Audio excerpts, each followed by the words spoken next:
Farming Chia katanya prospeknya bagus banget karena modalnya nggak perlu gede. Cukup punya harddisk atau SSD yang nganggur, kamu udah bisa dapat duit. Apalagi kalau listriknya gratis. Pengen tahu gimana rasanya farming dengan listrik gratis? Cepet kaya kali ya? Emang ya?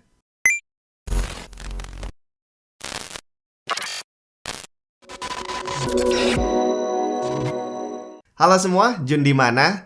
Buat yang belum tahu apa itu Chia, bisa lihat video yang satu ini. Jadi ceritanya bulan Mei kemarin, itu dunia cryptocurrency dihebohkan, dunia mining juga dihebohkan dengan munculnya satu koin yang bernama Chia, yang bisa di-mining atau lebih tepatnya di-farming menggunakan harddisk atau SSD. Makanya dibilang ini prospeknya bagus banget dengan modal yang kecil, cukup dengan harddisk atau SSD yang nganggur di rumah, nggak perlu beli GPU yang mahal-mahal, kamu udah bisa dapat uang tambahan. Nah, gimana kabarnya Chia 3 bulan kemudian? Apakah yang waktu itu udah mulai farming Chia sekarang udah kaya raya? Dan gimana kalau kamu baru mau ikutan join sekarang? Tapi sebelumnya, buat kamu yang lagi hunting software, hunting game, kamu bisa coba mampir ke bcdki.com. Di situ mereka menyediakan nggak cuma game aja, tapi dari Windows, terus ada beberapa software, Office juga ada, dan untuk gamenya sendiri juga komplit dari Steam ada, dari GOG ada, Uplay. Pokoknya cek aja sendiri ke sana, karena harganya di sana sering diskon yang kadang-kadang lebih murah daripada kalau kamu beli di platform gamingnya langsung. Nah, buat yang lagi cari Windows atau Office, untuk 4 produk ini kamu bisa masukin kode promo TIP24 untuk mendapatkan diskon tambahan 24%. Langsung aja bcdki.com. Kita langsung konfirmasi aja ke orang yang udah ngerasain sendiri farming Chia dan menggunakan listrik gratis. Tapi kalau cuma konfirmasi ke tetangga sebelah yang pakai harddisk 20 tera doang kayaknya kurang asik ya. Jadi kita cari aja orang yang bener-bener niat farming dengan menggunakan harddisk kapasitas yang gede banget. Nah, ini ada satu perusahaan, jadi bukan perorangan ya. Ini mereka sudah melakukan eksperimen farming Chia dengan menggunakan kapasitas yang super gede. Buat yang udah pernah dengar, ada satu perusahaan namanya Backblaze. Jadi dia ini adalah sebuah provider cloud storage gitu ya. Dan namanya perusahaan cloud storage, mereka pasti punya spare free space yang jumlahnya gede banget. Dan akhirnya Backblaze ini memutuskan untuk udahlah coba aja daripada nganggur nih ya, kita eksperimen, kita pakai untuk farming Chia dan lihat gimana hasilnya. Dan nggak main-main, alokasi kapasitas yang dipakai oleh Backblaze mencapai 150 petabyte. Dan di website resminya mereka akhirnya nge-share nih, setelah jalan beberapa bulan mereka akhirnya nge-share pengalaman farming dengan 150 petabyte dengan listrik gratis. Dan modal awal beli harddisk 150 peta itu nggak dihitung. Di website resminya, Backblaze nge-share cerita gimana awalnya mereka memutuskan untuk farming dan akhirnya gimana hasilnya setelah jalan beberapa bulan. Diawali dengan mereka itu punya spare kapasitas yang free untuk buffer. Jadi memang nggak dipakai untuk aktif menyimpan data, tapi hanya berfungsi untuk buffer aja. Dan akhirnya begitu mereka dengar tentang Chia dan kok kayaknya menggelitik untuk dilakukan ya, mereka akhirnya coba-coba lakukan kalkulasi dan mereka alokasikan 150 petabyte untuk dipakai farming Chia. Dan saat itu dengan perhitungan via Chia Calculator didapatkan hasil perkiraan pendapatan yang luar biasa.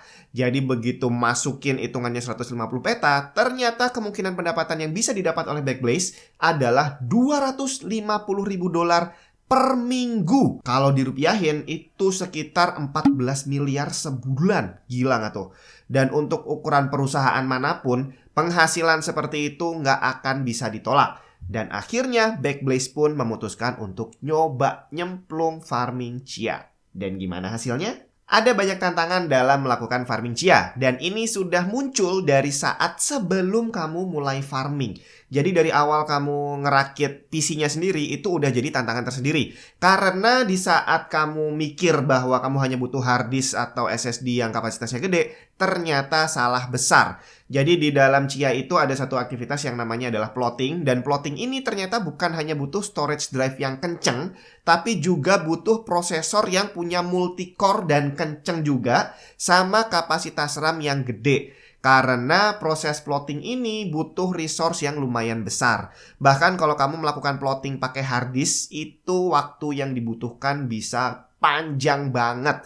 Ya kalau sharingnya orang-orang sih bisa beberapa hari ya, mungkin tergantung berapa kapasitas dan berapa plot yang akan kamu bikin.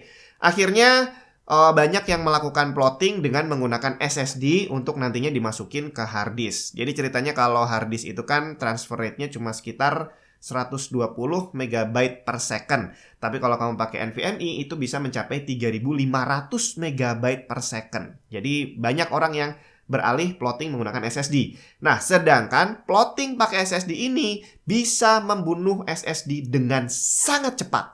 Karena proses write yang dilakukan itu tinggi banget. Bisa mencapai sekitar 1,8 tera untuk setiap kali aktivitas plotting. Atau beberapa kali ya. Ya pokoknya gitulah kurang lebih. Dan plotting ini minimum butuh kapasitas sekitar 256 GB dan itu dipakai untuk temporary doang, bukan untuk proses farmingnya. Dan yang temporary tadi ini yang kerjanya ekstra berat. Bahkan ada beberapa artikel yang mengatakan bahwa SSD yang dipakai untuk farming itu bisa mati dalam waktu kurang lebih 4 minggu aja. Jadi kamu kalau farming menggunakan SSD yang untuk user biasa, bukan yang enterprise, ya sangat tidak disarankan karena pasti bakal mati cepat. Nah, tantangan Backblaze yang dihadapi pertama kali adalah soal plottingnya sendiri. Karena untuk memplot 150 petabyte itu butuh Ya butuh usaha yang sangat berat. Kalau hanya pakai hard disknya doang, itu waktunya pasti lama banget. Tapi kalau pakai SSD, mereka nggak punya banyak SSD. Ya karena namanya cloud storage, akhirnya banyak pakai hard disk dan SSD hanya sedikit aja. Tapi karena prospek pendapatannya 14 miliar sebulan, hajar aja. Dan akhirnya muncullah hasil perhitungan yang dilakukan Backblaze yang ini diasumsikan bahwa pertama, storage yang dipakai angkanya adalah fix 150 petabyte, nggak ditambahin dan nggak dikurangin. Yang kedua, asumsinya adalah harga Chia, koin Chia-nya itu selalu konstan. Di mana hal ini jelas nggak mungkin terjadi. Terbukti di awal Chia rilis, itu harga koinnya ada di sekitar $584. Dan habis itu turun, anjlok, sampai terendah ada di angka $205 kalau nggak salah. Dan saat artikel ini dibuat oleh Backblaze, itu harganya ada di level $278. Yang ketiga, kalkulasi $250.000 per minggu tadi dilakukan saat network space Chia ada di angka saat kalkulasi dilakukan. Pada prakteknya, angka network space-nya bertambah dengan sangat signifikan. Kurang lebih diperkirakan sekitar 33% setiap minggunya. Ini network space artinya adalah setiap minggu itu jumlah orang yang join untuk farming Chia bertambah 33%. Dan dari angka ini aja, tanpa menghitung faktor lain, penghasilan farmer udah semakin turun. Karena setiap minggu dengan bertambahnya jumlah farmer, maka penghasilan akan dibagi ke semakin banyak orang. Kemudian, poin terakhir adalah asumsi yang paling penting, bahwa yang dilakukan Backblaze ini, jumlah pengeluaran adalah 0. Jadi modal awal beli hard disk nggak dihitung, kemudian listriknya juga nggak dihitung. Dan ini jelas nggak mungkin dilakukan sama orang biasa. Nah, kira-kira setelah 3 bulan, gimana hasilnya? Dari yang awal tadi $250.000 per minggu atau sekitar $1 juta per bulan, setelah 3 bulan, apakah nambah atau berkurang? Dari hasil proyeksi ke depan yang dilakukan oleh Backblaze, ternyata muncul angka yang sangat mengejutkan. Jadi kalau tadi awal penghasilan 150 peta itu adalah $250.000 per minggu, ternyata setelah diproyeksikan ke depan dengan penambahan network space Chia, harga koin dan segala macam, ternyata setelah melewati 16 minggu melakukan farming, maka penghasilannya sudah turun drastis dari $250.000 per minggu di awal mereka melakukan farming. Setelah melewati minggu ke-16, turun menjadi 0. Bener. $0 dengan 150 petabyte setelah melewati minggu ke-16 dengan asumsi tidak menambah kapasitas, maka penghasilan yang didapatkan Backblaze kemungkinan sudah mendekati angka $0 alias nggak ada penghasilan apapun. Dan ini karena mereka tadi melakukan tanpa menghitung pengeluaran ya, modal awal dan pengeluaran nggak dihitung. Akhirnya mereka mencoba melakukan kalkulasi dengan cara memasukkan pengeluaran rutin sekaligus memundurkan jadwal farmingnya. Jadi kalau tadi mereka itu asumsinya start saat Chia pertama kali operasi, ini mereka mundurin. Gimana kalau ada orang-orang yang baru mulai farming 7 minggu kemudian, 7 minggu setelah Chia launching. Dan dengan menghitung pengeluaran rutin, ternyata hasilnya lebih mengejutkan lagi. Jadi kalau kamu baru mulai 7 minggu kemudian dan kamu mulai farming, nanti setelah minggu ke-28, maka jumlah pengeluaran yang harus kamu keluarkan itu sudah lebih besar dibandingkan total penghasilan selama 28 minggu. Gila. Dan akhirnya mereka kembali ke perhitungan awal. Jadi oke lah, awal yang kita lakukan aja. Jadi tadi udah 250.000 per minggu, diproyeksikan lagi sekarang, bukan proyeksikan berarti ya. Jadi di sekarang ini mereka lakukan perhitungan lagi dan akhirnya ketemu angka yang sangat mengejutkan lagi. Jadi bisa bayangin gak sih kalau dari awal, jadi 3 bulan yang lalu mereka start itu penghasilannya 14 miliar per bulan. Sekarang kira-kira berapa? Turun jadi berapa? Banyak yang nebak ya paling turunnya jadi 2 miliar kali atau 1 miliar sebulan. Ternyata salah besar. Di saat artikel ini dibuat, penghasilan yang didapatkan Backblaze dari farming Chia menggunakan 150 petabyte hanya $400 sebulan. Dari 14 miliar turun jadi hanya sekitar 6 jutaan doang sebulan. Itu benar-benar prospek yang nggak ada prospek kali ya. Jadi yang bikin susah untuk farming dan juga mining secara global pastinya adalah total network space-nya. Berapa banyak orang yang join untuk ikutan farming. Dan tadi udah disebutin bahwa jumlah orang yang ikutan farming Chia itu bertambah 33% setiap minggunya. Dan ini jelas karena harga harddisk nggak terlalu mahal. Walaupun begitu banyak orang beli akhirnya ya mulai sedikit-sedikit naik juga ya. Dan dengan asumsi juga bahwa harga koinnya stabil. Kalau harga koinnya turun dengan jumlah orang yang ikutan kerja banyak, maka profitnya jelas sangat-sangat kecil sekali.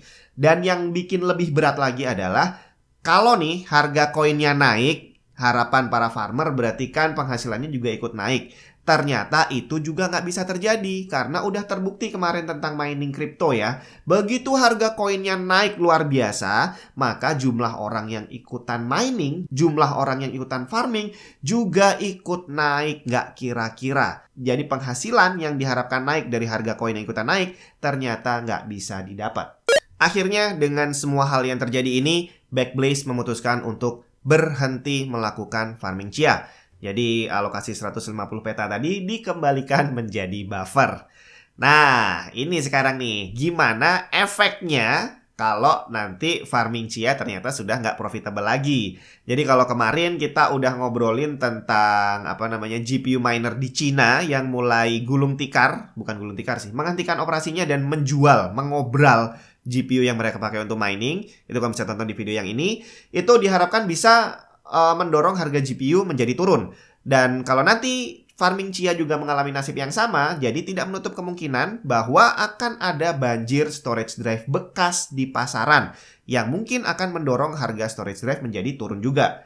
Tapi hati-hati, kalau nanti ada banyak orang yang menjual SSD dengan harga yang murah banget, kamu harus waspada. Karena SSD ini kalau sampai dipakai untuk farming bakal cepat rusak. TBW-nya cepat habis dan itu bisa dilihat. Artinya kalau kamu beli SSD bekas farming, kemudian tiba-tiba dipakai 1 minggu, TBW-nya habis dan SSD-nya nggak bisa dipakai, itu garansi akan hangus. Karena dari pabriknya SSD itu bisa ngelihat bahwa ini apaan nih SSD umurnya baru 2 bulan kok TBW-nya habis. Itu nggak mungkin kalau dipakai normal.